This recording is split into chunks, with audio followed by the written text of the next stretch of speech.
નમસ્કાર વિદ્યાર્થી મિત્રો, ચેપ્ટર 7ના છેલ્લા લેક્ચરમાં આપણે ઉદાહરણના દાખલા સ્ટાર્ટ કર્યા હતા. ઉદાહરણ 7.4 સુધી પૂર્ણ કર્યું હતું. હવે આજે ઉદાહરણ 7.5 લઈએ છીએ.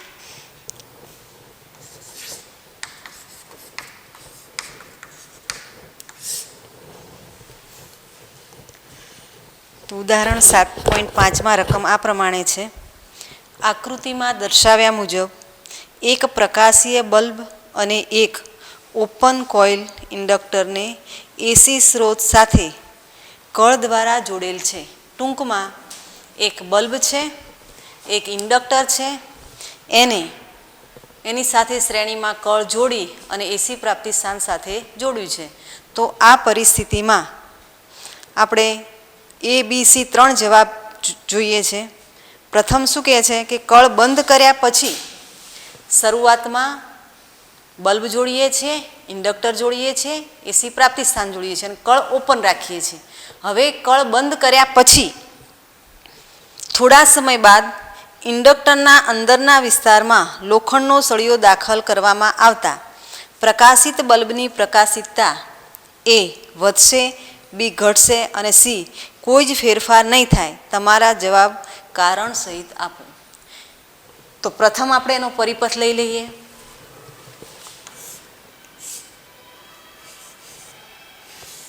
બલ્બ છે, એની સાથે ઇન્ડક્ટર જોડીએ છીએ, એની સાથે પરિપથમાં કળ જોડી છે અને અહીંયા એસી પ્રાપ્તિ સ્થાન જોડીએ છીએ. હવે જ્યારે કળ બંધ કરીએ છીએ, જુઓ કળ બંધ કરીશું, કળ ઓપન હતી ત્યાં સુધી પરિપથ ખુલ્લો હતો, પરિપથમાંથી કોઈ પ્રવાહ પસાર થશે નહીં. પણ જેવીને કળ બંધ થાય ત્યારે પરિપથમાંથી પ્રવાહ પસાર થશે અને આ બલ્બ છે એ શું થાય છે? પ્રકાશિત થાય છે.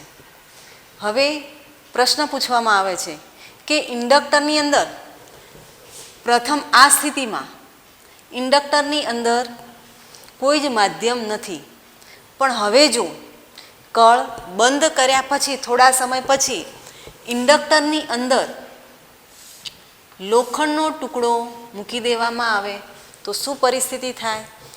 તો આપણે ચેપ્ટર 6માં જોઈ ગયા છીએ કે લોખંડના ટુકડાનું શું થશે? મેગ્નેટાઇઝેશન થશે, એની અંદર સેલ્ફ ઇન્ડક્ટન્સ ઉત્પન્ન થશે. તો જ્યારે લોખંડનો ટુકડો મૂક્યો નહોતો ત્યારે ગેરહાજરીમાં લોખંડના ટુકડાની ગેરહાજરીમાં એ પરિસ્થિતિમાં આનું જે ઇન્ડક્ટન્સ છે L0 કહીએ તો μ0 n²A/L બને છે. પણ જેઓને અંદર લોખંડનો ટુકડો દાખલ કરીએ છીએ એટલે માધ્યમની હાજરીમાં કે લોખંડના ટુકડાની હાજરીમાં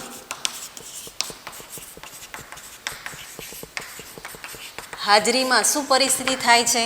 તો ઇન્ડક્ટન્સ બદલાઈ જાય છે. L = μ n²A/L અને અહીંયા μ > બને છે. જો μ વધી જાય તો L > L0 બને. જો L વધી જાય તો ઇન્ડક્ટરનો અસરકારક અવરોધ XL = ωL આ પણ મોટો બનશે, ઘણો મોટો બનશે.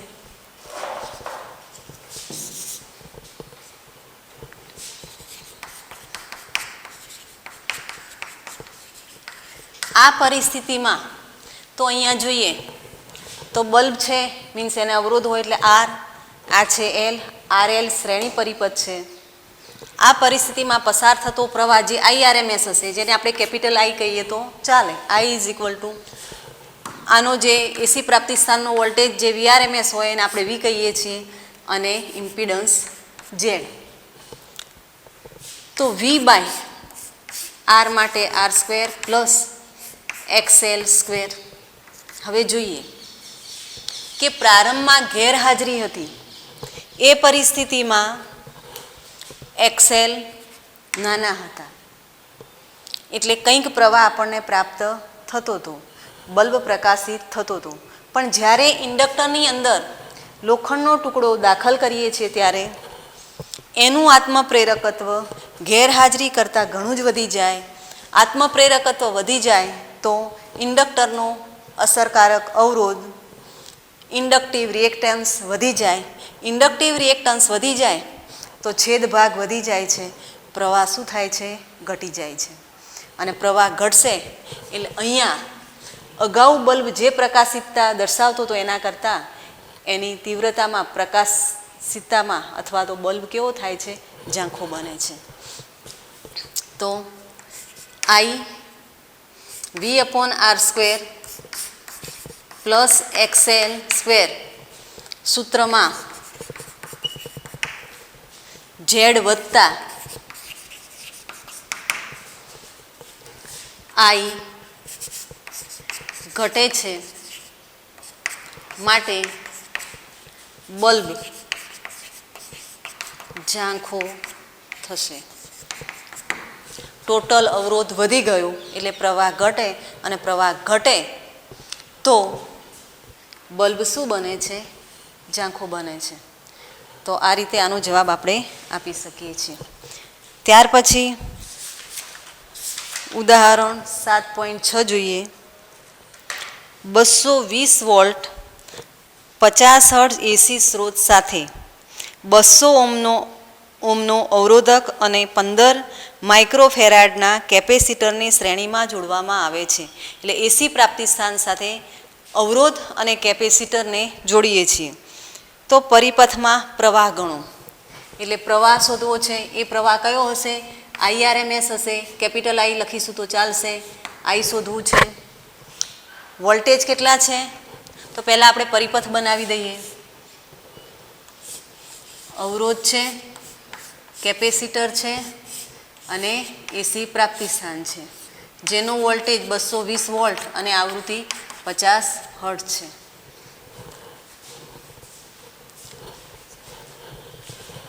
ઇન્ડક્ટર નહીં મૂકીએ, અવરોધ છે એટલે R કહીશું.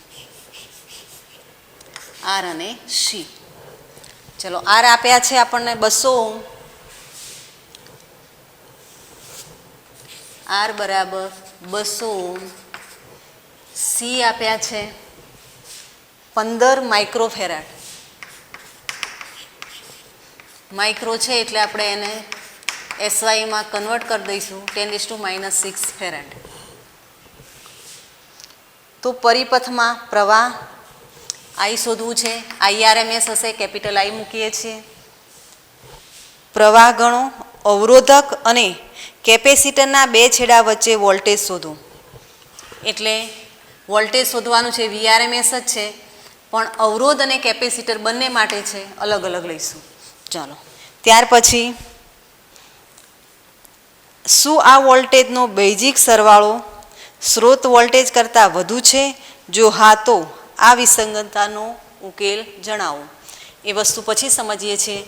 આવી કેપેસિટર માટે પણ લઈ લઈએ અને અવરોધ માટે પણ લઈ લઈએ. VR શોધવા છે અને VC શોધવા છે. પછી બેઝિક સરવાળો આપણે કરીએ. ચાલો, તો પહેલી વસ્તુ અહીંયા સમજીશું કે આપણને એવું કીધું છે કે 220 વોલ્ટ અને 50 હર્ટ્ઝ આવૃત્તિ ધરાવતું એસી પ્રાપ્તિસ્થાન. તો આ 220 વોલ્ટ છે એ VRMS વોલ્ટેજ છે. આ વસ્તુ ખાસ યાદ રાખીશું. જો લાગુ પાડેલો વોલ્ટેજ VRMS હોય તો પરિપથમાંથી પસાર થતો પ્રવાહ પણ કયો હશે? IRMS હશે. એટલે પહેલાં આપણે એ પ્રવાહ IRMS, જેને આપણે કેપિટલ I વડે દર્શાવીએ છીએ, I શોધી દઈએ. અહીંયા કયો પરિપથ છે? તો R અને C શ્રેણીમાં છે. તો I શોધવું હોય તો પ્રથમ કામ શું કરવું પડશે? તો R અને C ના શ્રેણી જોડાણનો અસરકારક અવરોધ આપણે શોધવો પડે. એટલે ઇમ્પિડન્સ શોધી નાખીએ. અસરકારક અવરોધ મીન્સ ઇમ્પિડન્સ. તો RC શ્રેણી પરિપથનો impedance Z is equal to √ R² plus XC² R square plus X C એટલે omega C whole square R square plus 1/2πfcનો સ્ક્વેર. આર કેટલા છે? તો 200. તો 200નો વર્ગ 2. એફ છે 50, પાઈ 3.14 અને સી આપણને 15 માઇક્રોફેરાડ આપ્યું છે એટલે 15 અહીંયા લઈએ અને 10⁶ ઉપર લઈ જઈએ એટલે પ્લસ થાય.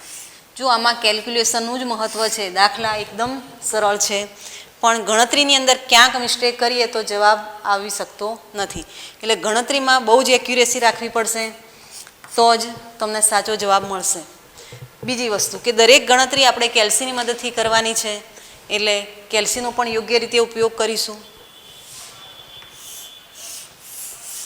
હવે અહીંયા જોઈએ તો પ્રથમ આપણે આ ગણતરી કરી દઈએ. અહીંયા 100 છે 3.14 એટલે 3.14નું 314 અને 15 કરી દઈએ.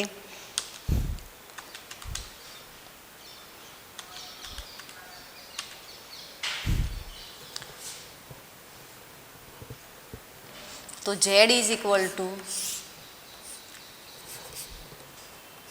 4 10⁴ મૂકી દઈએ પ્લસ અહીંયા સ્ક્વેર છે એટલે 12 થઈ જશે અને નીચે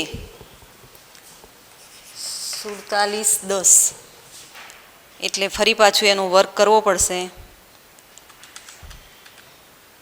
એટલે નીચેનાનો જવાબ આપણને પ્રાપ્ત થાય છે 22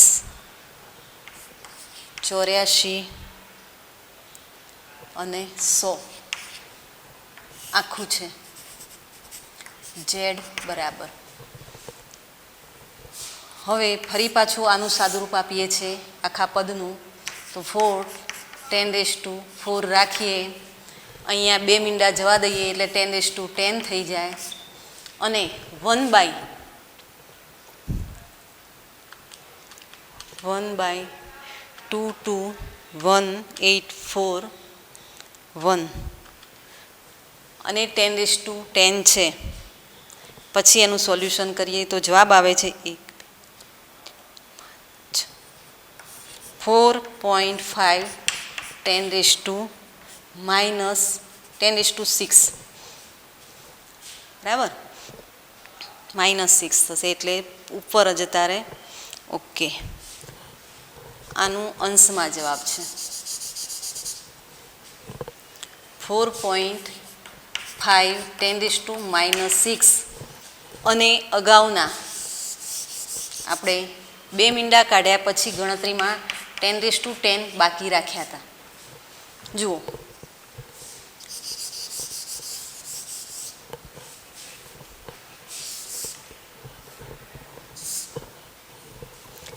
આઈ બરાબર અહીંયા લઈ લઈએ. VR શોધવા છે, VC શોધવા છે. અહીંયા બહુ ધ્યાન આપવું પડશે. 10⁻10 કરી નાખ્યા 2 મીંડા કેન્સલ થાય એટલે 10⁻10 1/221841નું સોલ્યુશન આવે છે 4.5 10⁻6 એટલે હવે જવાબ કેટલો પ્રાપ્ત થશે તો 10⁻6 અને +10 એટલે અહીંયા બચે છે 4.5 10⁻4 અને અહીંયા 4 10⁻4. હવે 10⁻4 છે 12 વર્ગમૂળની બહાર લઈ જઈએ તો 10⁻2 થઈ જાય. 4 + 4.5 તો એનો જવાબ મળે છે આપણને 4 + 4.5 અને ફરી પાછું એનું અંડરરૂટ કરી દઈએ એટલે 8.5 મૂકી દો. ચાલો પછી એનું અંડરરૂટ કરીએ છીએ ત્યારે જવાબ પ્રાપ્ત થાય છે 2915 × 10⁻2 તો જવાબ થાય 291.5 ઓહ્મ. ગણતરી કરવામાં બહુ જ ધ્યાન આપજો. 10⁻12 2 મીંડા હતા 10 બનાવી દીધા પછી 1/ આની ગણતરી કરી જવાબ આટલો પ્રાપ્ત થાય છે. -6 10 એટલે +4 થઈ ગયા. અહીંયા 4 હતા 12 કાઢીએ છીએ તો 10⁻2 થાય. એ 4 + 4 + 4 પ્લસ 4.5 એટલે 8.5 થાય, એનું અંડરરૂટ. છેલ્લો જવાબ આપણને પ્રાપ્ત થાય છે 291.5 ઓમ. તો હવે ઝેડ આપણને મળી જાય છે. હવે શોધવાનો છે આઈ. આ આઈ પણ કયો છે? IRMS. તો IRMS કેપિટલ આઈ જ મૂકીએ છીએ, capital V by Z. V 220 volt છે. આઈ મેળવવા માટે હવે જોઈશે ઝેડ. તો ઝેડ આપણે મેળવી ચૂક્યા છે 291.5. ફરી પાછું એનું કેલ્ક્યુલેશન કરી દઈએ તો 220 અને 291 છે એટલે એક કરતાં નાનો જવાબ આપણને પ્રાપ્ત થશે.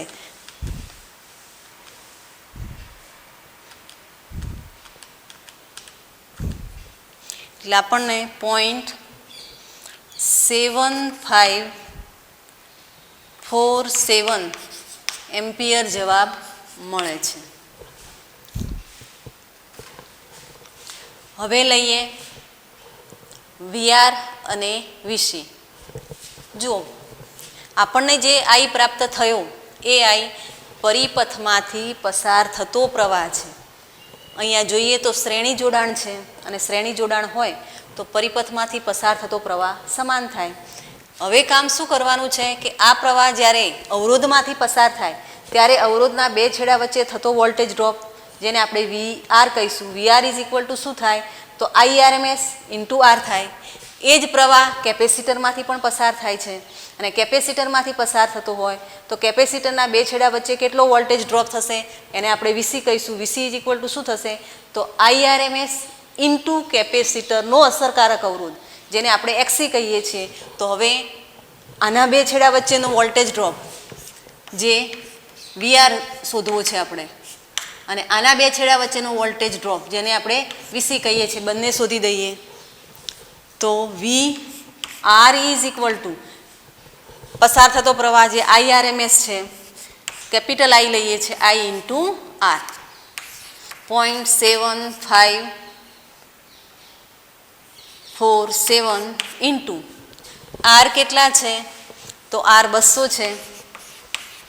આનું કેલ્ક્યુલેશન કરીએ તો જવાબ આપણને મળશે 0.7547 200.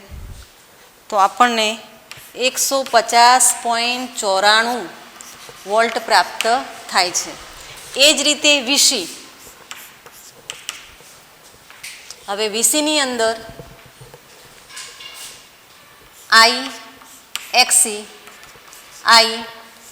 XC બરાબર કેટલા થશે? તો 1/ωc 2πfc.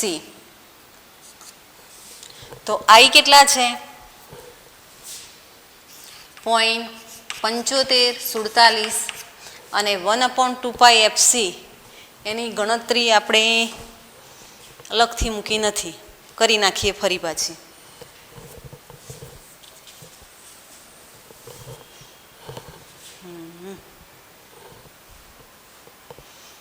આટલી થશે બરાબર. 4.5 10⁴ મૂકી જ દઈએ ફરી, ક્યાંય મિસ્ટેક થાય નહીં. અને એનું પછી સ્ક્વેર કર્યો છે એટલે અંડરરૂટ, વાંધો નહીં, મૂકી દઈએ વેલ્યુ. 1/2 3.14, F છે 50 અને C છે 15. માઇક્રો છે 10⁻⁶, ઉપર લઈ જઈએ તો 10⁶ પ્લસમાં આવી જશે. તો આનો જવાબ આવશે VC બરાબર 314 ગુણ્યા 15 કરી દઈએ, 4710 આપણને જવાબ પ્રાપ્ત થાય છે. અને 1/4710 એટલે વેલ્યુ મળે છે આપણને 0.0002123. 10ની 6 ઘાત છે એટલે સેટ કરી દઈએ તો 212 મળે. તો 0.7547 મલ્ટીપ્લાય બાય 212.3. ગણતરી કર્યા પછી, સાદુરૂપ આપ્યા પછી કેલ્સીમાં આપણને આનો જવાબ પ્રાપ્ત થાય છે આ. ફરી પાછું મલ્ટિપ્લિકેશન કરીએ તો 0.7547 મલ્ટીપ્લાય બાય 212.3 તો આપણને જવાબ મળે છે 160.22 વોલ્ટ. હવે ફરી પાછું આપણે પ્રશ્ન જોઈએ.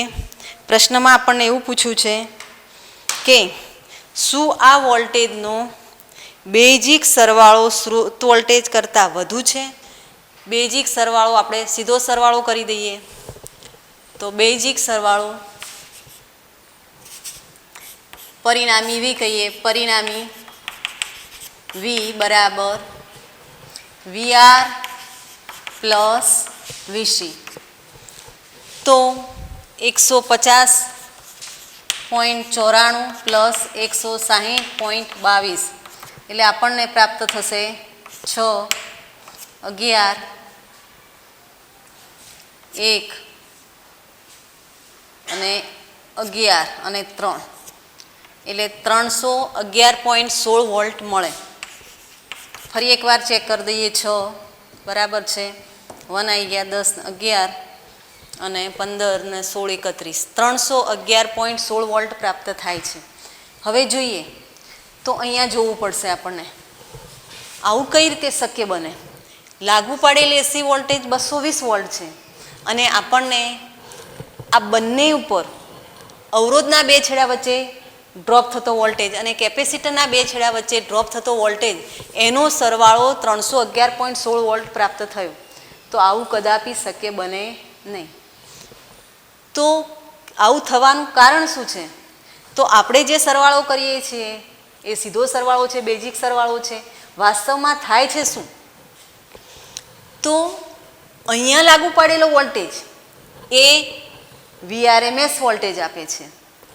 આપણે જે વીઆર લીધું અને જે વીસી લીધું એ તાત્કાલિન વેલ્યુ છે.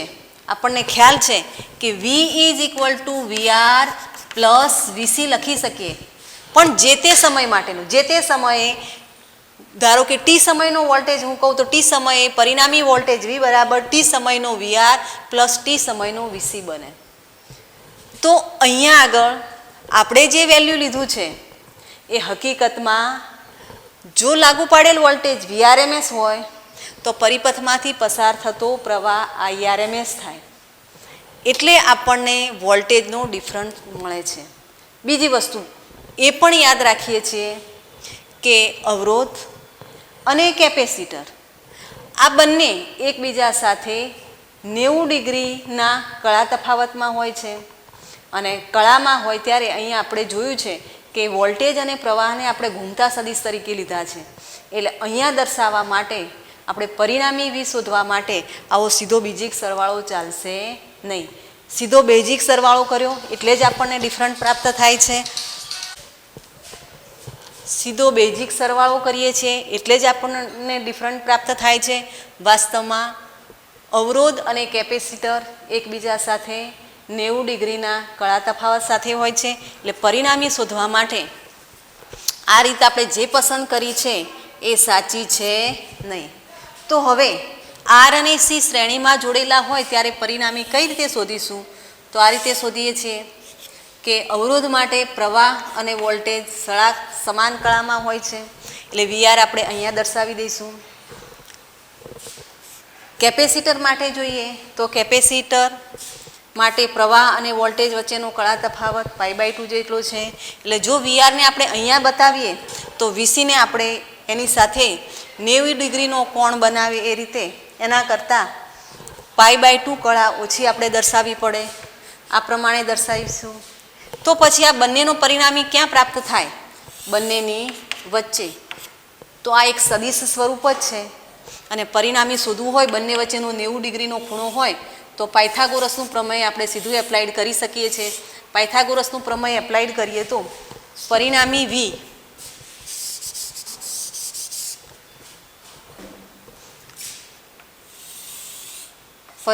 વી બરાબર શું થશે? તો V is equal to √ VR square plus વીસીનો સ્ક્વેર થાય. વીઆર કેટલા છે? તો વીઆર આપણને પ્રાપ્ત થયા છે 150.94. 151 લઈશું તો વાંધો નહીં આવે.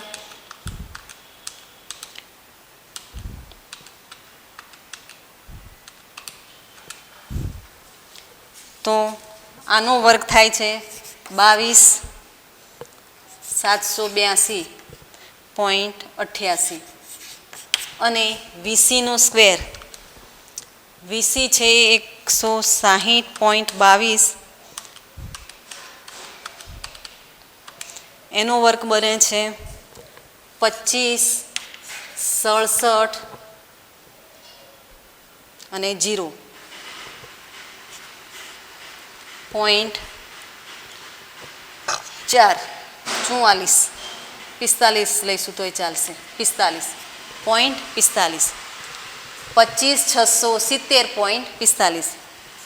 બંનેનો સરવાળો કરી વર્ગમૂળ કરીએ તો 22,782.88 પ્લસ 25,670.45 અને ફરી પાછું એનું વર્ગમૂળ લઈ લઈએ સરવાળો કર્યા પછી, તો આપણને જવાબ 220.12 વોલ્ટ મળે છે. અને જે એસી પ્રાપ્તિ સ્થાનનો વોલ્ટેજ 220 વોલ્ટ જેટલો થાય છે. તો ફરી પાછું એકવાર નજર આપણે પ્રશ્નમાં મારી દઈએ કે શું આ વોલ્ટેજનો બેઝિક સરવાળો સ્રોત વોલ્ટેજ કરતાં વધુ છે? તો ચેક કર્યું આપણે કે આઈઆર અને આઈસીનો બેઝિક સરવાળો વધુ છે, પણ આપણે બેઝિક સરવાળો કરી શકીએ નહીં. કેમ? તો અવરોધ અને કેપેસિટર માટે વોલ્ટેજ સમાન કળામાં છે નહીં. વોલ્ટેજ, કેપેસિટરનો વોલ્ટેજ એ અવરોધના વોલ્ટેજ કરતાં π/2 જેટલો કળામાં છે. π/2 જેટલો કળામાં દર્શાવીએ ત્યારે આ ઘૂમતો સદિશ છે, સદિશ સ્વરૂપ ધ્યાનમાં લઈએ તો આપણને ખ્યાલ છે કે બે સદિશ અહીંયા હોય, એકબીજા સાથે 90 ડિગ્રીના કોણે બે સદિશ ગોઠવાયેલા હોય તો એનો પરિણામી સદિશ બંનેની વચ્ચે, અને સીધું જ આપણે પાયથાગોરસનું પ્રમેય એપ્લાઇડ કરી શકીએ. કેમ? અહીંયા cos 90 બને છે અને cos 90 બનતું હોવાથી સૂત્ર આમ તો √VR² plus VC² plus 2VR VC cos 90 બને, પણ 90 અંશ છે એટલે cos વિધેય કેન્સલ થાય એટલે સીધું પાયથાગોરસનું પ્રમેય એપ્લાઇડ કરી અને આ રીતે આપણે વોલ્ટેજ શોધી શકીએ છીએ. અને આ જે પરિણામી આપણને જવાબ પ્રાપ્ત થાય છે એ એસી વોલ્ટેજના વોલ્ટેજ જેટલો જ છે, એટલે બેઝિક સરવાળો કરી શકાય નહીં. ઉદાહરણ 7.7 જોઈએ તો એની રકમ આ પ્રમાણે છે. એ વિદ્યુત પાવરના સ્થાનાંતર માટે ઉપયોગમાં લેવાતા પરિપથમાં પાવર ફેક્ટરનું ઓછું મૂલ્ય ટ્રાન્સમિશનમાં મોટો પાવર વ્યય સૂચવે છે. સમજાવો. અહીંયા પાવર સ્ટેશનમાંથી પાવરનું આપણે ટ્રાન્સમિશન કરવું છે. આપણને કન્ડિશન આપી છે કે પાવર ફેક્ટર યાદ હોવું જોઈએ. Power factor means cos 5. તો પાવર ફેક્ટરનું ઓછું મૂલ્ય એ મોટો પાવર વ્યય સૂચવે છે. તો આ આપણે સમજાવવું છે. તો પ્રથમ આપણે લઈ લઈએ કે પાવરનો વ્યય, જેને આપણે વાસ્તવિક પાવર અથવા તો પાવરનું સરેરાશ મૂલ્ય કીધું હતું. Power P is equal to VRMS IRMS, અને તમને ખ્યાલ છે કે VRMS માટે આપણે કેપિટલ V લખીએ છીએ, એ જ રીતે IRMS માટે કેપિટલ I દર્શાવીશું, અને cos 5. અહીંયા cos 5 એ પાવર ફેક્ટર છે. આપણે પાવરનું ટ્રાન્સમિશન કરવું છે, એટલે કે આ પાવર સ્ટેશન છે. પાવર સ્ટેશનથી આપણે અન્ય જગ્યાએ એને મોકલવું છે. પાવર સ્ટેશનથી અન્ય જગ્યાએ મોકલીએ છીએ ત્યારે આ cos 5 છે એ કેવો રાખીએ છીએ? નાના વેલ્યુનું. હવે યાદ એ રાખીશું કે cos 5 નાનો રાખીને કંઈક વોલ્ટેજ, એટલે કંઈક ફિક્સ વોલ્ટેજ, અચળ વોલ્ટેજ પાવર સ્ટેશનથી અન્ય જગ્યાએ આપણે ટ્રાન્સમિટ કરીએ છીએ. ફરી એકવાર બોલી જાઉં કે વાસ્તવિક પાવરનો વ્યય P બરાબર VRMS IRMS cos 5. cos 5 આપણને શું આપે છે? Power factor. હવે આપણે પાવર સ્ટેશનથી પાવરનું ટ્રાન્સમિશન કરવું છે, પણ કન્ડિશન એક જ છે કે cos phi પાવર ફેક્ટર કેવો રાખવો છે? પાવર ફેક્ટર નાનો રાખીએ છીએ. તો કંઈક વોલ્ટેજ, કંઈક ફિક્સ વોલ્ટેજ પાવર સ્ટેશનથી અન્ય જગ્યાએ ટ્રાન્સમિટ કરીએ છીએ અને પાવર ફેક્ટર નાનો રાખીએ છીએ. એટલે એનો અર્થ એવો થાય કે V અચળ છે. કંઈક ફિક્સ વોલ્ટેજ આપણે એક જગ્યાએથી બીજી જગ્યાએ પહોંચાડવા છે, તો V કેવા બની ગયા? અચળ. તો આ કન્ડિશનમાં I cos phi પરથી I proportional to 1/cos phi બને. આપણે પાવર તો પહોંચાડવો છે, એનો મતલબ કે આપણા માટે પાવર ફિક્સ છે, વોલ્ટેજને અચળ રાખી દીધા, તો એ કન્ડિશનમાં I cos phi બરાબર અચળ થાય. I proportional to 1/cos phi લખી શકાય.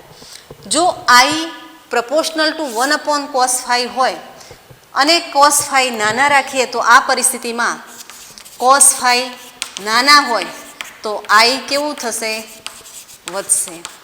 અને પ્રવાહનું મૂલ્ય જો વધી જાય તો પાવરનો વ્યય, સૂત્ર પાવર વ્યય ઉષ્મા સ્વરૂપે વ્યય પામતો power P is equal to I²R, સૂત્ર અનુસાર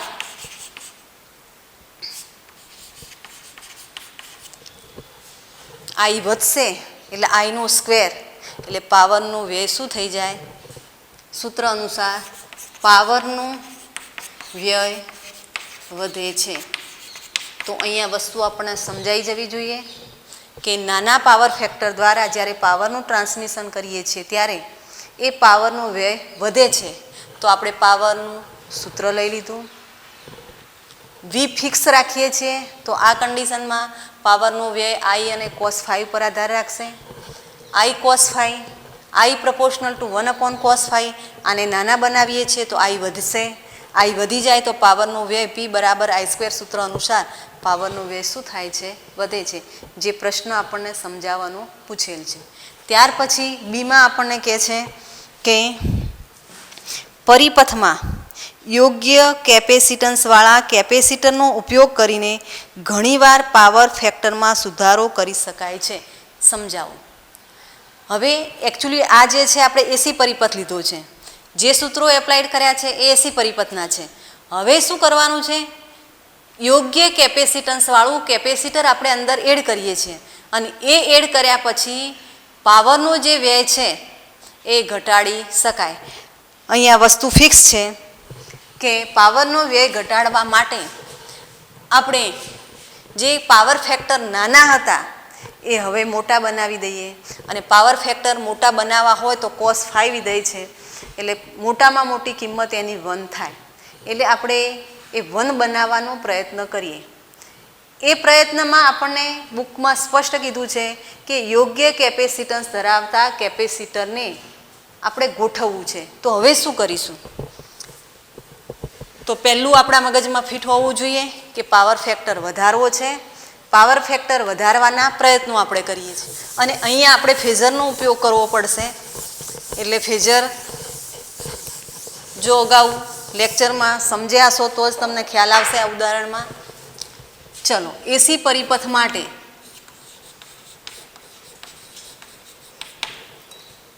V અને I નો ફેઝર.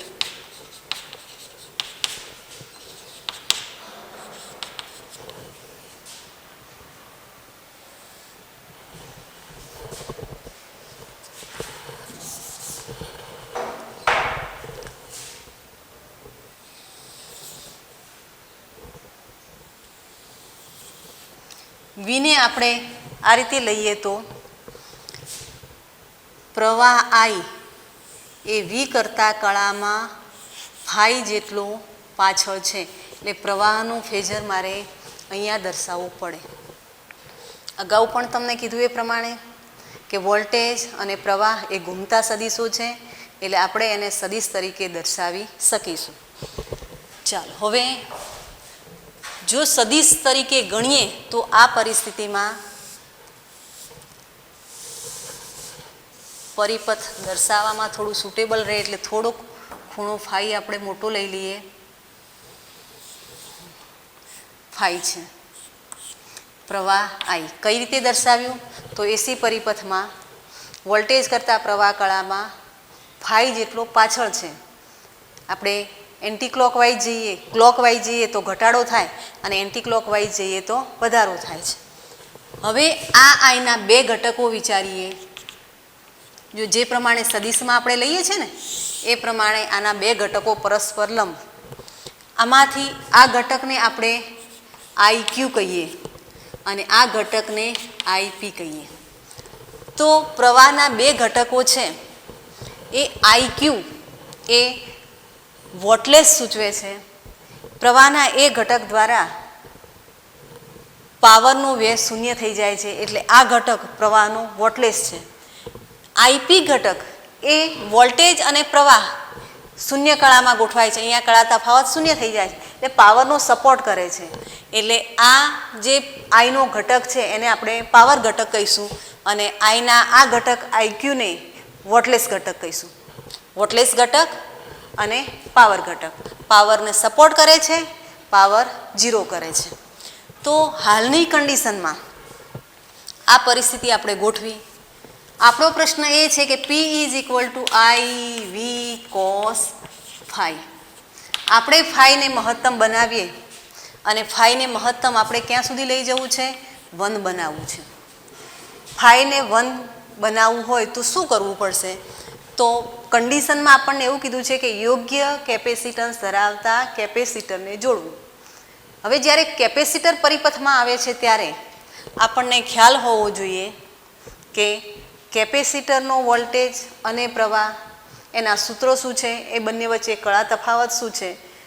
તો માત્ર કેપેસિટરની અંદર વોલ્ટેજ કરતાં પ્રવાહ કળામાં π/2 જેટલો આગળ છે. એટલે જો કેપેસિટર માટે વોલ્ટેજનો ફેઝર આ રીતે લઈએ તો પ્રવાહનો ફેઝર આ રીતે દર્શાવવો પડે. પણ આપણે એવું કેપેસિટર પસંદ કરવાનું છે, એનું કેપેસિટન્સ એવા મૂલ્યનું પસંદ કરવાનું છે કે જેના દ્વારા જે કેપેસિટરમાંથી પસાર થતો પ્રવાહ એ આઈક્યુના મૂલ્ય જેટલો અને એની વિરુદ્ધ દિશામાં બને. એટલે યોગ્ય કેપેસિટન્સ ધરાવતું કેપેસિટર પસંદ કરી એ કેપેસિટરમાંથી પસાર થતો પ્રવાહ જેનું મૂલ્ય, જેને આપણે આઈક્યુ ડેશ કહીએ, તો IQ dash is equal two IQ બનવા જોઈએ. તો હવે કેપેસિટર જોડ્યા પછી કેપેસિટરમાંથી પસાર થતો પ્રવાહ એ આઈક્યુ જેટલો જ છે. કઈ દિશામાં દર્શાવીશું? તો આ દિશામાં દર્શાવીશું. કેમ? તો કેપેસિટર માટે વોલ્ટેજ કરતાં પ્રવાહ કળામાં π/2 જેટલો આગળ છે એટલે ફેઝરમાં મારે આ રીતે દર્શાવવું પડે. આ કન્ડિશનમાં શું થયું? તો આપણે એવું કેપેસિટન્સ ધરાવતું કેપેસિટર પસંદ કર્યું છે કે જેમાંથી પસાર થતો પ્રવાહ આઈક્યુ ડેશ એ આઈક્યુ જેટલો જ છે. એનો મતલબ કે હવે આ બંને સમાન મૂલ્યના અને પરસ્પર વિરુદ્ધ દિશામાં થઈ ગયા. તો હવે જોઈએ કે એસી પરિપથમાં પ્રવાહ આઈ હતો, એ આઈને આપણે બે ઘટકોમાં વિભાજિત કરી દીધો. IQ, IP. આ વોટલેસ છે, આ પાવરનો સપોર્ટ કરે છે એટલે આને પાવર માટેનો ઘટક કહીશું.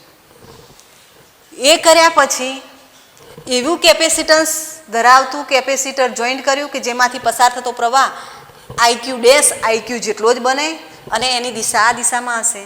એટલે ઓલરેડી આ બંનેના વેલ્યુ શું થાય? કેન્સલ થાય. તો હવે આપણી પાસે બચ્યું શું?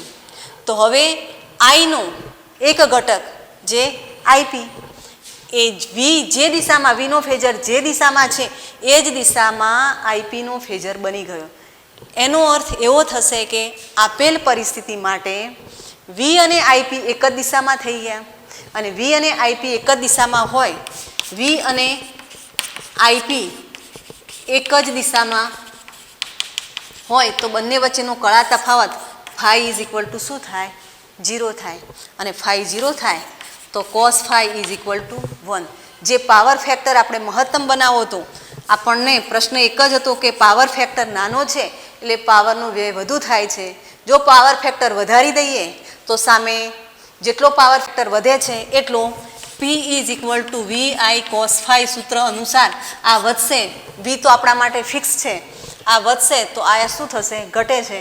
આઈ ઘટશે તો P is equal to I square. R સૂત્ર અનુસાર પાવરનો વ્યય ઘટે છે. તો પાવરનો વ્યય ઘટાડવા માટે પાવર ફેક્ટર કોસ ફાઈ 1 બનાવી દીધા એટલે પાવરનો વ્યય હવે ઘટાડી શકાય. તો આ રીતે આપણે કેપેસિટરને પરિપથમાં જોડી અને પાવરનો વ્યય ઘટાડી શકીએ છીએ. અગાઉની પરિસ્થિતિમાં પાવરનો વ્યય હતો એના કરતાં આ પરિસ્થિતિમાં પાવરનો વ્યય ઘટી જશે. પોઈન્ટ 8 283 વોલ્ટના મહત્તમ મૂલ્ય અને 50 હર્ટ્ઝ આવૃત્તિવાળો સાઇન પ્રકાશનો વોલ્ટેજ LCR શ્રેણી પરિપથને લાગુ પાડેલ છે. હવે અહીંયા ખાસ નોંધવું પડશે કે 283 વોલ્ટ મહત્તમ મૂલ્ય આપણને VRMS આપ્યા નથી, પણ શું આપ્યું છે? VM આપ્યા છે 283 વોલ્ટ. એટલે આને આપણે સ્મોલ VM કહીશું. 283 વોલ્ટ. આર કેટલા છે? 3 ઓહ્મ. આર બરાબર 3 ઓહ્મ છે. ઇન્ડક્ટરનું ઇન્ડક્ટન્સ છે એલ બરાબર 25.84 48 છે. 48 મિલી હેનરી છે. અને સી બરાબર 796 માઇક્રો ફેરાડ. આ મિલી હેનરીનું હેનરી કન્વર્ટ કરી દઈએ. 25.48 10⁻³ હેનરી અને 796 10⁻6 ફેરાડ કરી દઈએ. તો આટલી વેલ્યુ આપણને આપી છે. હવે પરિપથનો ઇમ્પિડન્સ શોધવાનો છે એટલે પ્રથમ આપણે ઝેડ શોધી દઈએ. ત્યાર પછી સ્રોત વોલ્ટેજ અને પ્રવાહ વચ્ચેનો કળા તફાવત એટલે આપણે ફાઈ શોધવાના છે, એ શોધી દઈએ. લાસ્ટમાં હજી બાકી છે પરિપથમાં વ્યય થતો પાવર એટલે પાવરનો વ્યય, પાવર વ્યય એ શોધી દઈશું. અને છેલ્લે પાવર ફેક્ટર કોસ ફાઈ શોધવાના છે. 4 વસ્તુ આપણે શોધવાની છે. આપણને મહત્તમ વોલ્ટેજ આપેલો છે અને એની આવૃત્તિ જે છે ન્યૂ લખો એફ લખો બંને ચાલશે, 50 હર્ટ્ઝ છે. LCR એસી શ્રેણી પરિપથ છે. લાગુ પાડેલો મહત્તમ વોલ્ટેજ 283 વોલ્ટ છે જેની આવૃત્તિ 50 હર્ટ્ઝ છે. આર જેનો અવરોધ 3 ઓહ્મ, ઇન્ડક્ટર જેનું ઇન્ડક્ટન્સ છે 25.48 મિલી હેનરી છે અને કેપેસિટરનું જે કેપેસિટન્સ છે એ 796 માઇક્રોફેરાડ છે. તો આ બધી વેલ્યુને ધ્યાનમાં લઈ આપણે ઇમ્પિડન્સ શોધવું છે. તો LCR એસી શ્રેણી પરિપથનો impedance Z is equal to √R² plus XC minus XL નો સ્ક્વેર. હવે આ ગણતરીમાં ખાસ ધ્યાન એ રાખીશું કે બધું ભેગી સાથે એક સાથે ગણતરી નહીં કરીએ. XC અલગથી લઈ લઈશું, XL અલગથી લઈશું, તો પછી આ સૂત્રમાં જે ગણતરીમાં મિસ્ટેક થવાની જે સંભાવના છે ઘટી જાય. એટલે પહેલાં આપણે XC શોધી કાઢીએ, પછી XL શોધીએ. અહીં XC બરાબર 1/ωc 1/2πfc. એફ 50 હર્ટ્ઝ જ છે ને? હા 50 જ છે. ચાલો 1 2 50 3.14 અને સી 796 અને માઇક્રો છે એટલે 10⁶ ઉપર લઈ જઈએ તો આની ગણતરી બને છે 314 અને 796 10⁶/249944 1/249944 3 ને 3 6 એટલે 4.0 જવાબ આપણને પ્રાપ્ત થાય છે. XC કેપેસિટરનો અસરકારક અવરોધ એટલે એકમ આવશે ઓમ.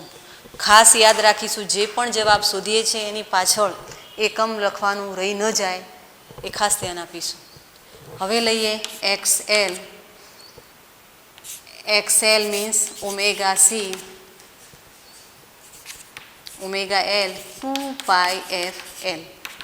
2 3.14 50 અને L કેટલા છે? 25.48 10⁻³ આ ગણતરી પણ કરી દઈએ. 314 લઈ લઈએ. 314 ગુણ્યા 25.48 અને 10⁻³ છે, એટલે આ જવાબ પણ આપણને 8.0 જ પ્રાપ્ત થાય છે XL. તો હવે સીધું મૂકી દઈએ આની અંદર. Z is equal two √R કેટલા છે? તો 3, એટલે 3નો વર્ગ. XC કેટલા પ્રાપ્ત થયા આપણને? 4 માઇનસ 8નો વર્ગ બરાબર 9 અને માઇનસ 4 આવશે ને એનો વર્ગ છે એટલે 16 થઈ જાય. 25 વર્ગમૂળમાંથી બહાર નીકળીએ તો Z આપણને કેટલા પ્રાપ્ત થાય છે? 5 ઓહ્મ. 9 16 25 અને વર્ગમૂળ દૂર કરીએ તો 5 ઓહ્મ. એટલે હવે આપણને Z મળી ગયા. હવે શોધવું છે ફાઈ. તો LCR AC શ્રેણી પરિપથ છે, તો tan phi સૂત્ર થિયરી આવડતી હોય તો જ તમને આવડશે. કળા તફાવત tan phi is equal two XC minus XL upon R. ચલો XC કેટલા છે? તો 4 માઇનસ 8 અને R આપણને આપ્યા છે 3. 4/3 માઇનસ થાય છે. હવે ધોરણ 11માં તમને આ tan વિધેય, sin વિધેય કે cos વિધેય આપેલું હોય તો કળા શોધતા શીખવી દીધેલું છે. નેચરલ ટેન્જન્ટમાં જઈશું અને 4/3ની કિંમત જે 1 પોઈન્ટ સમથિંગ આવશે એ આપણે જોઈએ તો ફાઈ આપણને લોગ ટેબલનો ઉપયોગ કરીને જ કરવાનું છે. 53 ડિગ્રી અને 8 મિનિટ આપણને પ્રાપ્ત થાય છે. અહીંયા માઇનસ છે. એક કામ કરીએ, ફાઈ બરાબર tan ઇનવર્સ લઈ લઈએ. tan ઇનવર્સ માઇનસ 4/3 જેનો જવાબ માઇનસ 53 ડિગ્રી અને 8 મિનિટ આપણને કે 8 કળા પ્રાપ્ત થાય છે. અહીંયા માઇનસ એ શું સૂચવે છે? તો વોલ્ટેજ કરતાં પ્રવાહ કળામાં 53 ડિગ્રી અને 8 મિનિટ અથવા તો 8 કળા જેટલો પાછળ છે એ આપણે સાબિત કરી શકીએ છીએ. ત્યાર પછી લેવું છે પાવરનો વ્યય. પાવર વ્યય આ જવાબ છે આપણો એ. કળા તફાવત બી. સીમાં પાવરનો વ્યય છે અને પાવરનો વ્યયનું સૂત્ર P ઇઝ ઇક્વલ ટુ I/RMSનો સ્ક્વેર છે ઇન્ટુ R થાય. હવે અહીંયા ધ્યાન આપવું પડશે કે ડેટામાં તો આપણી પાસે માત્ર VM જ છે.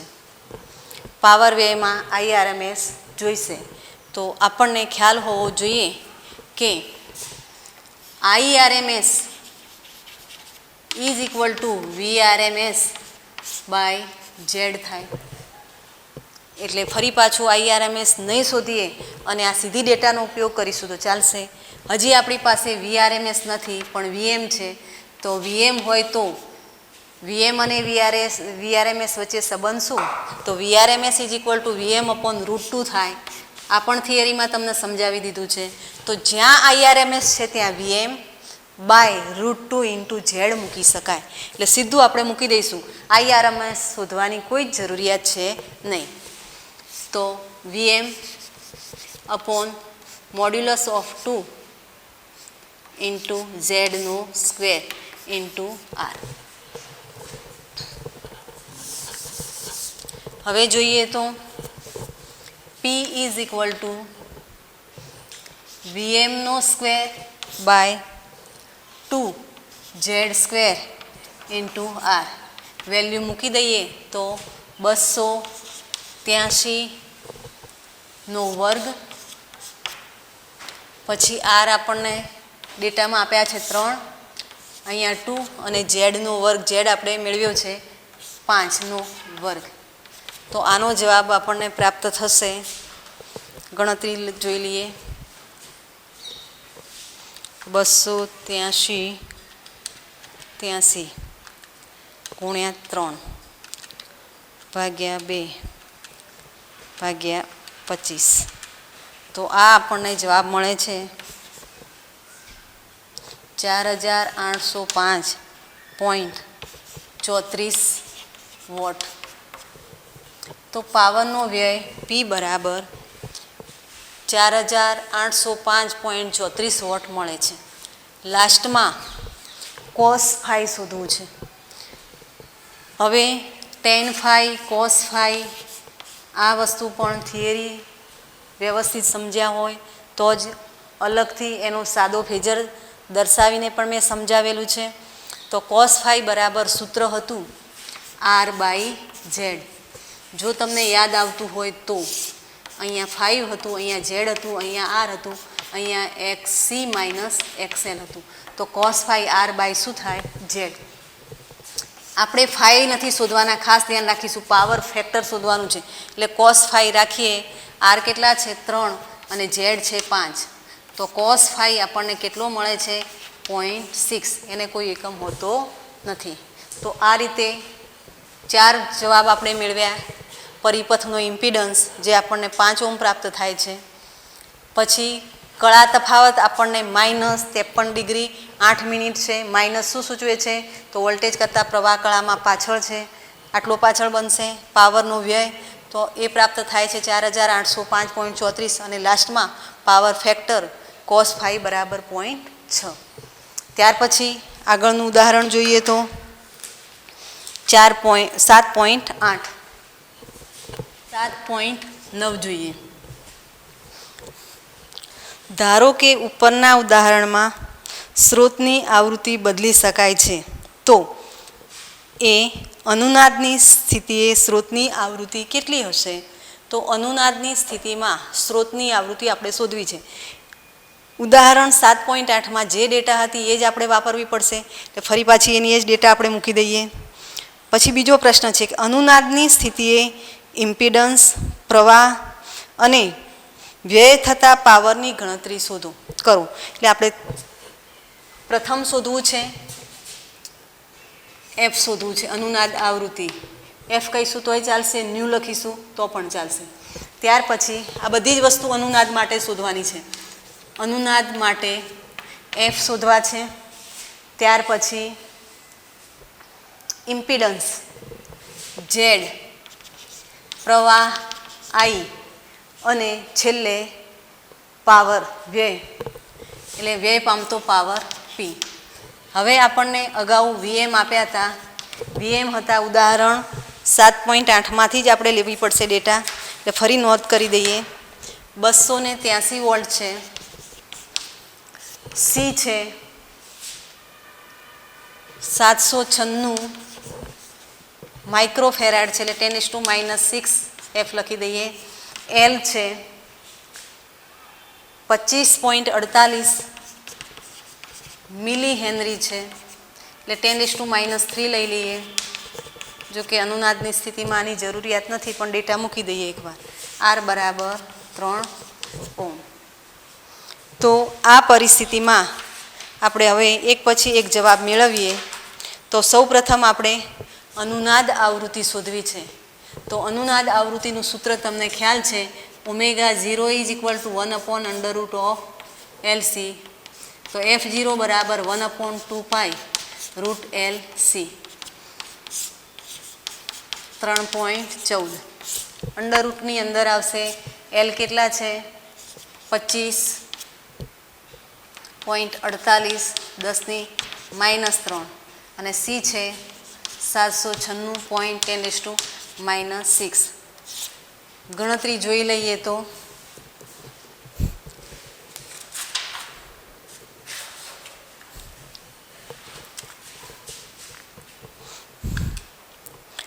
25.48 ગુણ્યા 796. હવે અહીંયા ખાસ ખબર એ રાખવી પડશે 10⁻³ અને 10⁻6 એટલે આપણે વર્ગમૂળ કરવું હોય ત્યારે બેકીમાં ઘાત રાખવી પડે. એટલે આપણને જે જવાબ મળે છે એમાં 1/2 3.14 અને અંડરરૂટની અંદર જે ગણતરી છે એ ગણતરીમાં 20/28 છે 0.08 છે અને 10⁻9 થાય. આપણે 0.1 લઈ લઈએ એટલે 10⁻8 બની જાય. ખાસ ધ્યાન રાખવાનું અહીંયા કે વર્ગમૂળ હોય ત્યારે ઘાત બેકીમાં સેટ કરવાની, અને બેકીમાં સેટ કરવા માટે મેં 0.1 આની સાથે ગુણી દઉં તો 0.1 વડે ગુણું ત્યારે શું પરિસ્થિતિ થાય છે? 20/28.208 બની જાય અને એનું વર્ગમૂળ થાય છે 45. 3.14 અને આનો 45. ફરી પાછું વર્ગમૂળમાં આ વર્ગમૂળની અંદર છે, બહાર નીકાળીશું એટલે 10⁻4 થશે. 10⁻4 ઉપર લઈ જઈએ તો આની ગણતરી થાય છે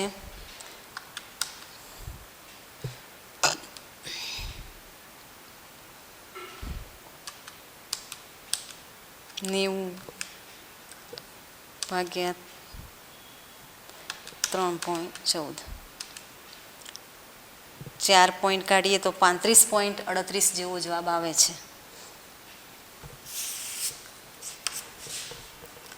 0.003538.85 છે. એટલે 10⁻4 આવી ગયા એટલે 35.38 કે 39 લખીશું તો ચાલશે. હર્ટ્ઝ આવૃત્તિ પ્રાપ્ત થાય આપણને F0. ત્યાર પછી નેક્સ્ટ ટાઈમમાં આપણે અનુનાદની સ્થિતિમાં જ ઇમ્પિડન્સ શોધવાનું છે. ચલો, અનુનાદની સ્થિતિમાં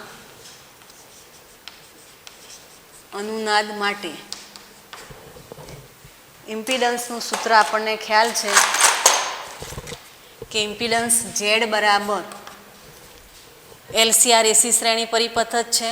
એટલે ઇમ્પિડન્સ LCR AC પરિપથ માટે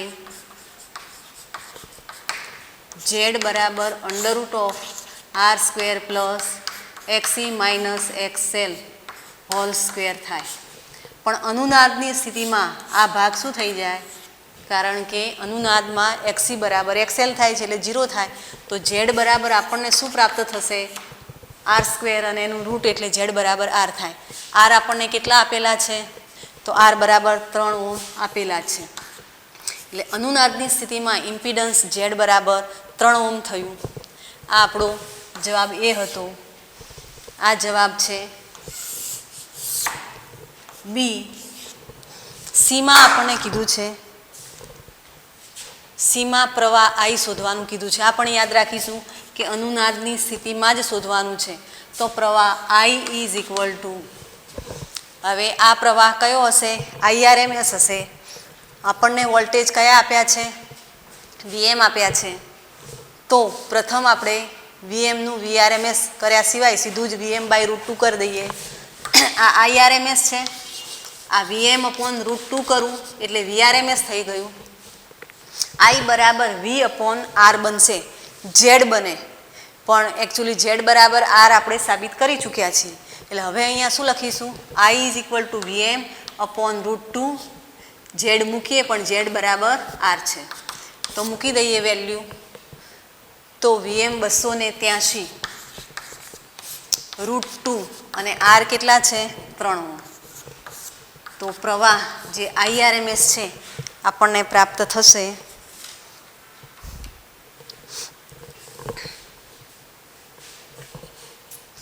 200 √2 છે એટલે 1.41 લઈએ. 200 83 ભાગ્યા 1.413 બરાબર 66.9 જેવો પ્રાપ્ત થાય છે આપણને. 283 બરાબર 66.7 એમ્પિયર પ્રવાહ આપણને મળે છે. પોઈન્ટમાં ફરક હશે એટલે 66.7 આવશે. ચાલો ત્યાર પછી છેલ્લે આપણે શોધવાનું છે. ઝેડ મળી ગયા, આઈ મળી ગયા, હવે પી. ડી પાવરનું વ્યય પી ઇઝ ઇક્વલ ટુ સૂત્ર છે IRMSનું સ્ક્વેર ઇન્ટુ આર. તો IRMS એટલે આઈ મેળવ્યા છે એ જ છે, અલગ સંજ્ઞા નહીં મૂકીએ. IRMS A capital i square જ દર્શાવીએ છીએ. તો આઈ કેટલા થાય? 66.7નો વર્ગ અને આર છે 3. તો અહીંયા પાવરનું વ્યય 66.7 ગુણ્યા 3 એટલે પાવરનો વ્યય થાય છે 13,346. 13,300 અને પોઈન્ટ પછી છે એટલે 47 લખીશું તો વાંધો નહીં આવે. 13,347 વોટ. કિલો વોટમાં બતાવવું હોય તો 13.35 કિલો વોટ બતાવી દઈએ. 13.35 કિલો વોટ. તો આ રીતે આપણને 4 જવાબ મળી જાય છે. ખાસ એ યાદ રાખવાનું છે કે અહીંયા દરેક વસ્તુ અનુનાદ સ્થિતિમાં 7.8માં જે જવાબ મેળવ્યા છે એમાં અનુનાદની સ્થિતિ ધ્યાનમાં લીધી નથી, પણ અહીંયા દરેક જવાબ અનુનાદની સ્થિતિમાં મેળવીએ છીએ. તો આપણને આ રીતે એફ પ્રાપ્ત થાય છે, ઝેડ મળે છે, આઈ મળે છે અને પાવરનો વ્યય પી.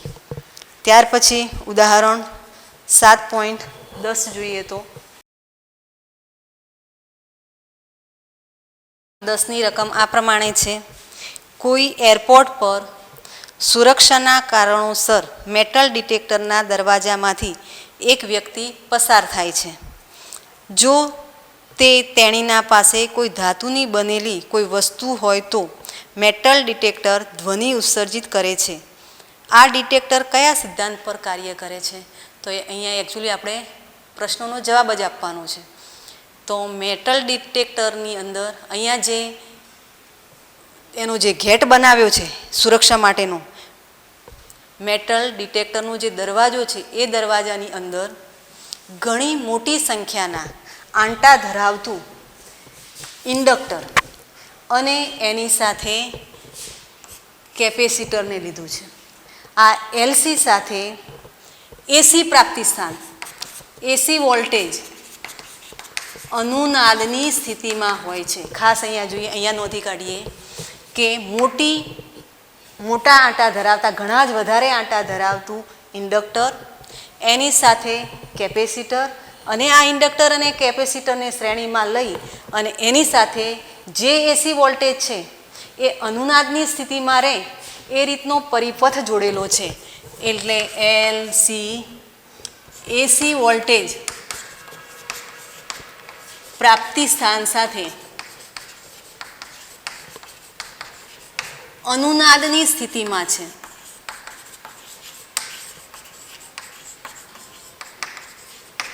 હવે જોઈએ કે અહીંયા શું પરિસ્થિતિ થાય છે કે જ્યારે કોઈ વ્યક્તિ, કોઈ મુસાફર એ ગેટમાંથી મેટલની વસ્તુ લઈને પસાર થાય છે ત્યારે અહીંયા ઇન્ડક્ટર, તો ઇન્ડક્ટરનું જે સેલ્ફ ઇન્ડક્ટન્સ છે અગાઉ ઉદાહરણમાં સમજાવ્યું એ પ્રમાણે એનું સૂત્ર μ0 n²a/l છે. આ એલ એ લંબાઈ છે, જે ઇન્ડક્ટર છે એના ગૂંચળાની લંબાઈ સ્મોલ એલ આવશે. હવે આ એકચ્યુઅલી હવામાં છે, કોઈ માધ્યમ ન હોય ત્યારે,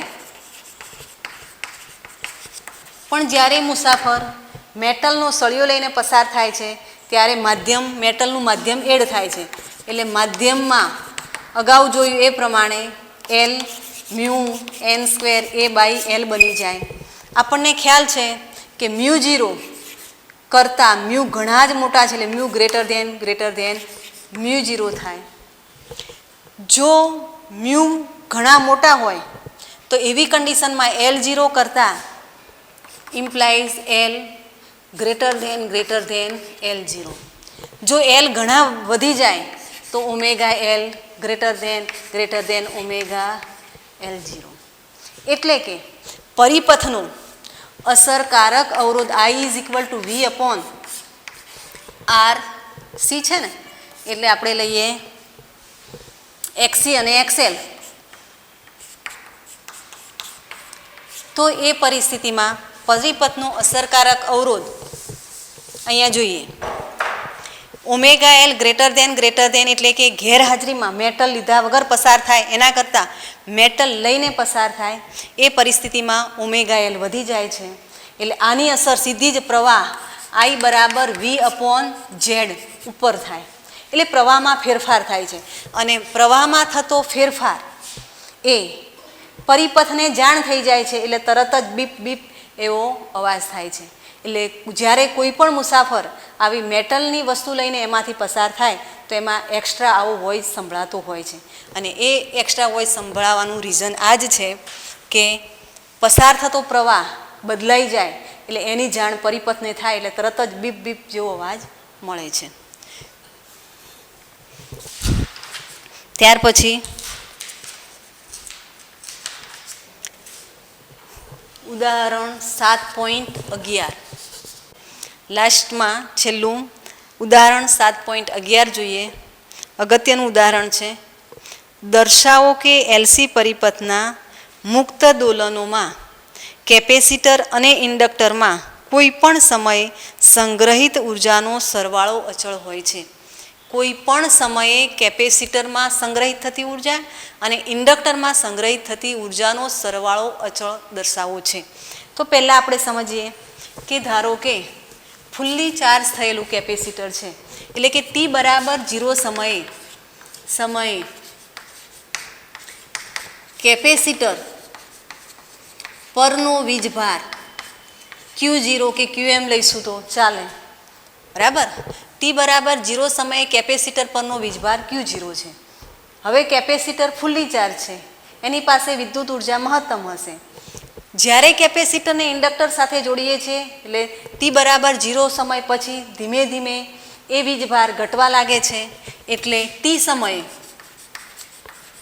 T બરાબર 0 સમયે ફૂલ ચાર્જ હશે, પણ T સમયે કેપેસિટર પરનો વીજભાર Q0 માંથી ઘટીને કેટલો બને છે? Q બને છે. Q = Q0 cos omega T થાય. હવે વીજભાર સમય સાથે ઘટી અને ગતિ કરે છે વીજભાર, એટલે પ્રવાહનું નિર્માણ થાય છે. તો પસાર થતો પ્રવાહ પછી ધ્યાનમાં લઈએ. પહેલાં એક કામ કરીએ કે આ સમયે કેપેસિટરનું જે વીજ ક્ષેત્ર છે એમાં કેટલી ઉર્જા હશે? તો T સમયે કેપેસિટરની ઉર્જા UE બતાવીએ તો Q²/2C સૂત્ર પ્રમાણે Q0²/2C cos square omega T બને. Q0² cos square omega T/2C. હવે આપણે એલસી પરિપથ લીધો છે. કેપેસિટર પરનો વીજભાર ઘટે છે, સમય સાથે પ્રવાહનું નિર્માણ થાય છે. તો T સમયે ઇન્ડક્ટરમાંથી પસાર થતો પ્રવાહ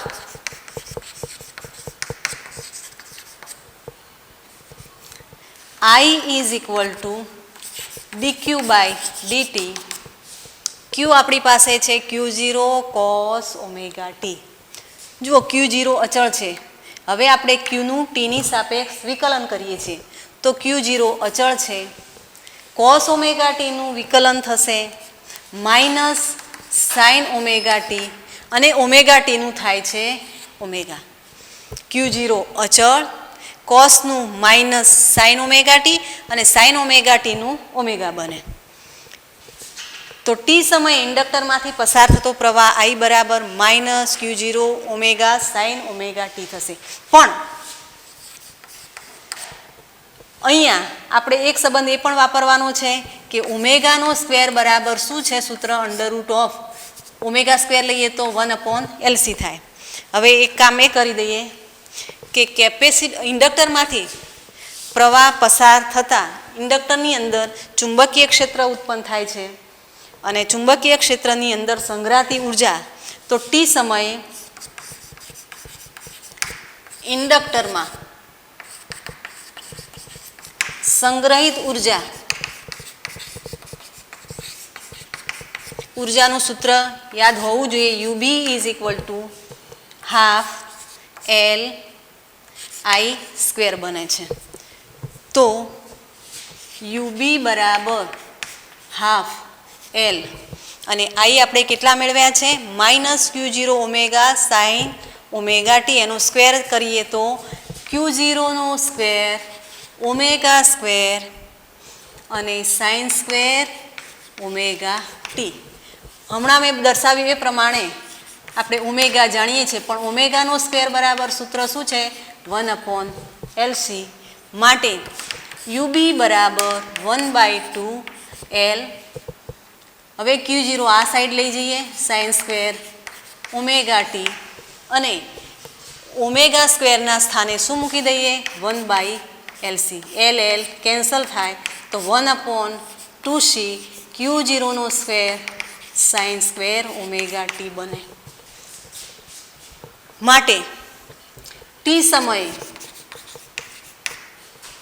કુલ ઉર્જા ઇન્ડક્ટર અને કેપેસિટરની અંદર સંગ્રહિત થતી કુલ ઉર્જા U બરાબર UE પ્લસ UB. UE આપણને પ્રાપ્ત થયા છે Q0નો square by 2C cos square omega t. UB છે Q0નો square by 2C sine square omega T.